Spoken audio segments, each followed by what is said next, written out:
તો મિત્રો અનએકેડમી એ ઇન્ડિયાનું largest online learning platform છે. તમે કોઈ પણ કોમ્પિટિટિવ એક્ઝામની તૈયારી કરતા હોય, જેમ કે જીપીએસસી છે અથવા તો કોઈ પણ ક્લાસ 3ની તૈયારી કરતા હોય, એએસઆઈ પીએસઆઈ પોલીસ કોન્સ્ટેબલ છે, બિન સચિવાલય છે, તલાટીની છે, કોઈ પણ એક્ઝામની તૈયારી કરતા હોય તો અનએકેડમી એક બેસ્ટ ઓપ્શન છે અને ટોપ ફેકલ્ટી સાથે તમને ભણવાનો મોકો પણ મળી રહ્યો છે. અને બીજું કે મિત્રો પ્લાન્સ વિશે વાત કરું કે અધર જે પણ એપ્લિકેશન છે એની કમ્પેરિઝનમાં અનએકેડમીએ તમને અફોર્ડેબલ પ્રાઇસ આપે છે. બરાબર, અત્યારે જે પ્રાઇસ ચાલી રહી છે તમે જોઈ શકો છો. તમે 1 મંથનું સબસ્ક્રિપ્શન લો છો તો તમને 10% ડિસ્કાઉન્ટ ઉપર તમને 1260 રૂપિયાનું 1 મંથનું સબસ્ક્રિપ્શન મળી રહ્યું છે. અથવા તમે 12 મંથનું પણ લઈ શકો છો. એની પ્રાઇસ અહીંયા તમે જોઈ શકો છો. 24 મંથ એટલે કે 2 વર્ષ માટેનું પણ તમે સબસ્ક્રિપ્શન લઈ શકો છો.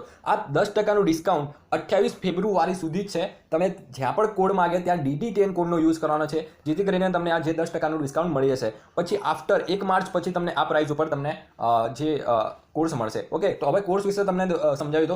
અત્યારે જો 24 ફેબ્રુઆરીથી સ્ટાર્ટ થવા જઈ રહ્યો છે આકાંક્ષા કોર્સ, જે ATDO માટે સ્પેશિયલ છે અને ટોપ ફેકલ્ટીઝ પણ તમે જોઈ શકો છો. હરેક સબ્જેક્ટ્સને અલગ અલગ ફેકલ્ટીઝ મળી જશે. બરાબર, ત્યાર પછી નિશ્ચય કોર્સ છે. જો તમે તલાટી એક્ઝામની પ્રિપેરેશન કરતા હોય તો 24 ફેબ્રુઆરીથી આ કોર્સ સ્ટાર્ટ થઈ રહ્યો છે, નિશ્ચય બેન્ચ. બરાબર, ત્યાર પછી આગળની વાત કરું તો મિત્રો પરિવર્તન કોર્સ છે, જે પોલીસ કોન્સ્ટેબલ આવનારી 2021ની તૈયારી માટે ખૂબ જ ઉપયોગી થશે. અને બીજું કે મિત્રો other application કમ્પેરિઝનમાં Unacademy best option રહેશે. ત્યાર પછીની આગળ વાત કરીએ તો સાયન્સ એન્ડ ટેકનોલોજી અથવા તો એન્વાયરમેન્ટ તમે અલગથી ભણવા માંગો છો તો 22 ફેબ્રુઆરીથી એની પણ બેન્ચ સ્ટાર્ટ થવા જઈ રહી છે. તો જ્યાં પણ તમને કોડ માગે તમારે ત્યાં DD10 કોડનો યુઝ કરવાનો છે, જેથી કરીને તમને 10%નું ડિસ્કાઉન્ટ મેં આગળ બતાવ્યું એ પ્રમાણેનું મળી હશે. હવે અનએકેડમી પણ બે પ્રકારે તમે ફ્રીમાં પણ યુઝ કરી શકો છો અને પ્લસ સબસ્ક્રિપ્શન લઈને પણ યુઝ કરી શકો છો. ફ્રીમાં તમને આ બધા બેનિફિટ્સ મળે છે અને પ્લસ સબસ્ક્રિપ્શન લો છો તો તમને આ બધા બેનિફિટ્સ મળે છે. કમ્પ્લીટ સિલેબસ કમ્પ્લીટ કરવામાં આવે છે, અનલિમિટેડ પ્રેક્ટિસ ટેસ્ટ હોય છે, અનલિમિટેડ PDF નોટ્સ પ્રોવાઈડ કરવામાં આવે છે, જે પણ પરીક્ષાલક્ષી ઇમ્પોર્ટન્ટ મટીરિયલ્સ હોય છે એ પણ પ્રોવાઈડ કરવામાં આવે છે. રેગ્યુલર ડાઉટ ક્લિયરિંગ સેશનનું પણ આયોજન કરવામાં આવે છે, જેથી કરીને તમને ઘરે બેઠા ઓફલાઈન ક્લાસીસનું જ અનુભવ મળી જશે. બરાબર, તમને જે પણ પ્રિપેરેશન દરમિયાન કોઈ પણ પ્રોબ્લેમ આવે છે તો ડાઉટ ક્લિયરિંગ સેશનમાં તમે પૂછી શકો છો. તો મિત્રો પ્લસ સબસ્ક્રિપ્શન જરૂરથી લેવું. જ્યાં પણ કોડ માગે ત્યાં DD10 કોડનો યુઝ કરવાનો છે. લિંક ડિસ્ક્રિપ્શનમાં આપેલી છે. તમે કોઈ પણ કોર્સ પરચેસ કરવા માંગતા હોય તો લિંક ડિસ્ક્રિપ્શનમાં આપેલી છે અથવા તો કમેન્ટ પિન કરેલી છે, ત્યાંથી પરચેસ કરી શકો છો. કોડ યાદ રાખવાનો છે, DD10 કોડનો યુઝ કરવાનો છે, જેથી કરીને 10%નું ડિસ્કાઉન્ટ મળી જશે.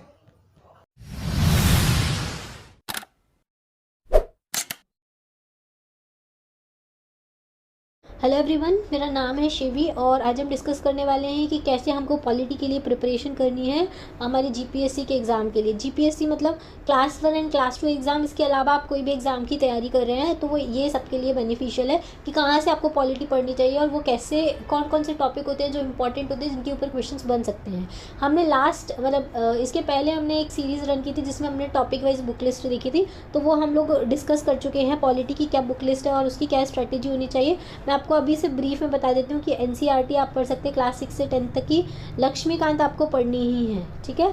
लक्ष्मीकांत को आपको नहीं छोड़नी है, इसी से सारे क्वेश्चंस बनते हैं, तो ये आपको करना है इतना, ठीक है. अब कैसे तैयार करना है और कौन कौन से टॉपिक इंपॉर्टेंट होते हैं जिससे क्वेश्चंस बनते हैं, जिससे सारे क्वेश्चंस अधिकतर बनते हैं, ठीक है, पॉलिटी से रिलेटेड.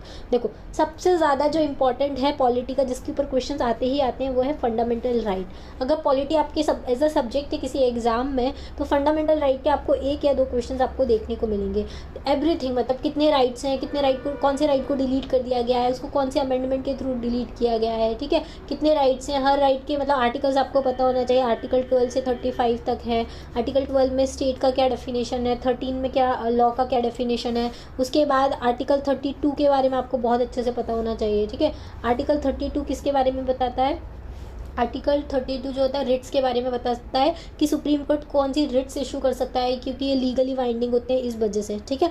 आर्टिकल 32 आप बहुत इंपॉर्टेंट, इसको आप छोड़ के मत जाइएगा, पढ़ के जाइएगा. फिर आर्टिकल 35 भी बहुत इंपॉर्टेंट है, जिसके अकॉर्डिंग कि पार्लियामेंट जो है उसके पास पावर होती है लॉ बनाने के लिए, फंडामेंटल राइट्स में अमेंडमेंट करने की जो पावर होती है पार्लियामेंट के पास होती है, स्टेट लेजिस्लेचर के पास में नहीं होती है. ये आर्टिकल 35 में लिखा गया है, ठीक है. तो ये सारी चीज़ें आपको अच्छे से पढ़ के जानी है. फंडामेंटल राइट में सब कुछ इंपॉर्टेंट है. आर्टिकल 19 बहुत इंपॉर्टेंट है, आर्टिकल 21 बहुत इंपॉर्टेंट है, ठीक है. और फंडामेंटल ड्यूटीज़ भी ऐड की गई थी. फंडामेंटल ड्यूटीज़ को भी आपको पढ़ना है कि किस कमेटी ने उसको रिकमेंड किया था. स्वर्ण सिंह कमेटी ने रिकमेंड किया था. तो ये सारी चीज़ें, तो पहली चीज़ हो गई फंडामेंटल राइट जो बहुत इंपॉर्टेंट है. दूसरी हो गई फंडामेंटल ड्यूटीज़. इसके बारे में आपको सब क्या पढ़ना है कि इसको कौन से अमेंडमेंट के थ्रू लेके आए थे 42nd, और किसने इसको रिकमेंड की थी, स्वर्ण सिंह कमेटी, और कौन सी ईयर में आई थी 1970 2006 में आई थी, ठीक है।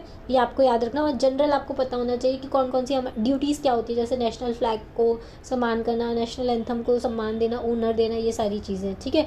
फिर 11th फंडामेंटल ड्यूटी एक ऐड की गई थी 86 कॉन्स्टिट्यूशन अमेंडमेंट एक्ट के थ्रू 2002 में, वो कौन सी है, ये सारी चीज़ें आपको फंडामेंटल ड्यूटीज़ में पढ़ना है। नेक्स्ट हमारा जो इंपॉर्टेंट टॉपिक है पॉलिटी का, वो है हमारा डीपीएसपी।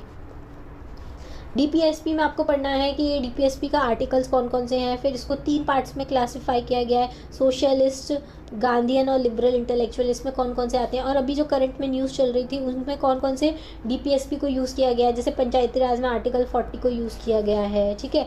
यूनिफॉर्म सिविल कोड जिसके अकॉर्डिंग ट्रिपल तलाक को बैन कर दिया, आर्टिकल 44 में किया गया है। मैटरनिटी लीव क्या है, रिलीफ में जो चेंजेस किए वो कौन से आर्टिकल में है। फिर आर्टिकल 50 जो है वो किसके बारे में बताता है, आर्टिकल 51 किसके बारे में बताता है, तो 50 तो जो बताता है separation of judiciary and executive, 51 international treaty and peace के बारे में बताता है। इंटॉक्सिकेशन को बैन किया जाता है, वो कौन से आर्टिकल में लिखा है, तो ये सब डीपीएसपी के बारे में हमको पढ़ना है। फिर आपको क्या पढ़ना है, फंडामेंटल राइट और डीपीएसपी का कंपैरिजन पढ़ना है कि कौन सा लीगली बाइंडिंग है, कौन सा नहीं है, क्यों नहीं है, ये सारी चीज़ें आपको डिटेल में पढ़ना है। तो ये टॉपिक तो आपको पॉलिटी के लिए बहुत डिटेल में पढ़ के जाना है। फिर जो नेक्स्ट इंपॉर्टेंट है वो है हमारा पार्लियामेंट, ठीक है। पार्लियामेंट भी आपको काफ़ी अच्छे से पढ़ के जाता है। पार्लियामेंट में आपको लोकसभा राज्यसभा में मेन आपको पता होना चाहिए, ठीक है। लोकसभा की पावर क्या है, राज्यसभा की पावर क्या है, ये आपको अच्छे से पढ़ना है। उसके बाद आपको क्या पढ़ना है, प्रिजाइडिंग ऑफिसर्स के बारे में पढ़ना है, ठीक है।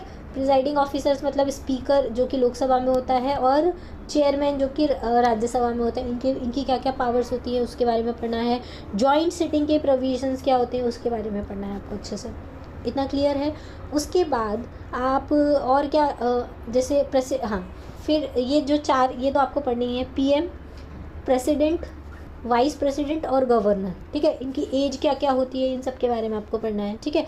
फिर हमको पढ़ना है डिटेल में प्रेसिडेंट की सारी पावर्स के बारे में, प्रेसिडेंट की लीगल पावर क्या होती है, लेजिस्लेटिव पावर क्या होती है, फिर एग्जीक्यूटिव पावर क्या होती है, आर्म्ड ये सारा क्या बोलते हैं उसको, ये पेनल्टी वगैरह, इन सबको पार्डनिंग पावर जो होती है, पार्डनिंग पावर क्या होती है प्रेसिडेंट की, ये सारी आपको डिस्कस करना है, ठीक है। प्रेसिडेंट काफ़ी इंपॉर्टेंट है, प्रेसिडेंट छोड़ के मत जाइएगा। आर्टिकल कौन कौन से होते हैं वो सब आप अच्छे से उसको पढ़ के जाना, ठीक है। उसके बाद हमको पढ़ना है जो इम्पोर्टेंट है वो है पंचायती राज इंस्टीट्यूशंस, ठीक है। पंचायती राज क्या होता है ये आपको पढ़ के जाना है। म्यूनसिपैलिटीज़ क्या होती है ये सारा आपको डिटेल में पढ़ना है, ठीक है।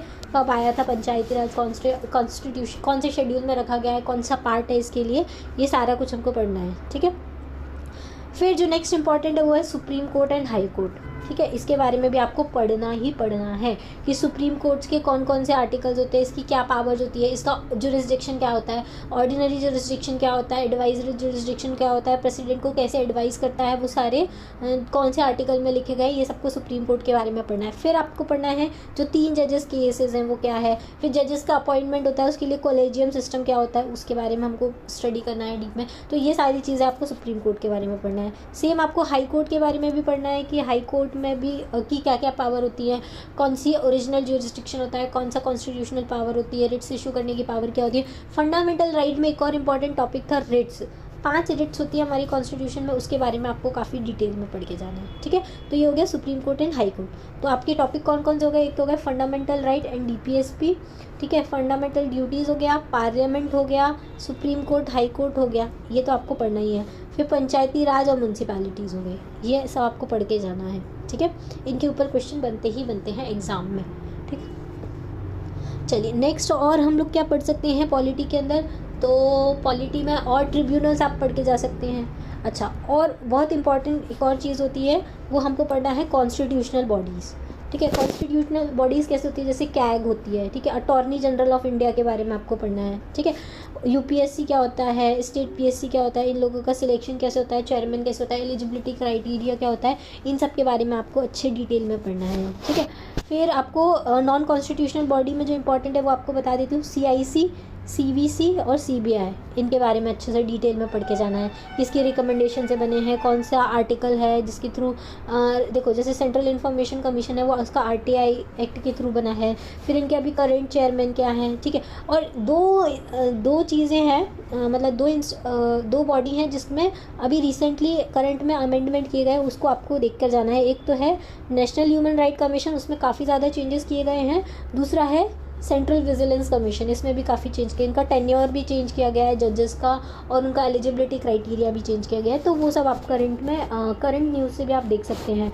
और फिर हमारा जो जीएसटी तो इकोनॉमी का पार्ट है, उसके अलावा NCBC, national commission of backward class, अभी नया फॉर्म हुआ है, उसके बारे में आप डिटेल में देख के जाइए।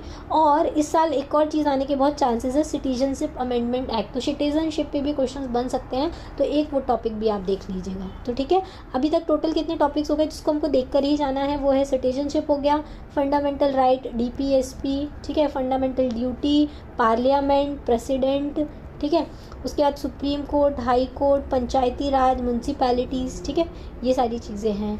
एनसीबीसी, कॉन्स्टिट्यूशनल बॉडी में हो गया हमारा क्या क्या हो गया, कैग हो गया, अटॉर्नी जनरल हो गया, यूपीएससी हो गया, ठीक है, स्टेट पीएससी हो गया, और नॉन कॉन्स्टिट्यूशनल बॉडी में सीआईसी हो गया, सीबीसी हो गया, सीबीआई हो गया, एनएचआरसी हो गया, ये सारी हमको देख कर जाना है। ठीक है, तो ये है पॉलिटी के क्वेश्चंस। पॉलिटी फर्स्ट पेपर का सब्जेक्ट है, तो फर्स्ट पेपर में जो अगर 20 से 20 क्वेश्चन आते हैं हिस्ट्री के, 15-20 क्वेश्चन आते हैं और ज़्यादा आते हैं, आर्ट एंड कल्चर के क्वेश्चन आते हैं। उसके बाद पॉलिटी के क्वेश्चन भी आते हैं, कम से कम 20 से 30 क्वेश्चन पॉलिटी के आते हैं।